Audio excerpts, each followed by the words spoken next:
Very pleased with the result, obviously. Very tough game. I think you've seen in this is the most tightly contested group of all of AFCON. Any multi-goal victories, you're seeing single-goal victories and draws in all of the games. And so, look, football can be a strange game sometimes. We had on Friday, we probably played a lot better than we did today in terms of ball possession, in terms of all of the statistics. Like I said before, on Friday, it was like 65, 70% of the ball, 22 shots on goal. But in the end, we only got the draw. Today was a lot more. We had to suffer for it today. I thought we defended very well today. I also thought we created the key chances in the game. Our goalkeepers made a great save from the penalty in the first half, but we haven't let our heads drop. It's very easy when you get that chance and you're pushing for it to then, when it doesn't go in, to let your heads drop. But I thought everyone kept going. And then into the second half, obviously Musa comes up well with the goal. Great work from Yankuba. And really we could have had one or two more after that on the break. So, look, it wasn't the prettiest game of football that you've ever seen. But that's the way the game is. Some days you can play beautiful football, and other days you've got to work for it and you've got to grind for it and you've got to take your chances. And that's what we did today. So we're really pleased with the result. It carries us through into the November window with, match day 5 is going to be a big game against Comoros. We know that. We'll come to that, but were you surprised by the tactics of Madagascar, the way they came into the game? Yeah, I thought obviously they pressed a lot higher than they probably did on Friday. On Friday, they were a lot more of a mid to low block, whereas today they pressed a lot higher. And that we made a bit of a tweak tactically as well. I think people saw we started with 2 strikers on the field in Musa and Ali So. So that we didn't have control of the game in the first half. We were doing, again, defensively quite good. We were doing some little nice things.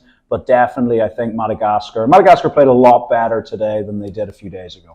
And so we had to deal with that. But like I said, the big chances of the game fell to us. Whilst Madagascar sort of threw some high balls into the area, there wasn't really a case of, I don't remember being on the sidelines thinking, oh, that was really close from them, whereas we had 2 or 3 of those moments. So, yeah, they definitely came. They threw everything at it, and we had to defend well for periods of the game. But look, that's football. Everyone loves attacking, flowing football, but you got to remember the other side of the game is equally important, and a clean sheet today is very, very pleasing. Coach, depending on the outcome of tomorrow's game between Tunisia and Comoros, now it is Tunisia on top with 6 points, Gambia and Comoros on 5 points. What does this mean for the next match against Comoros next month?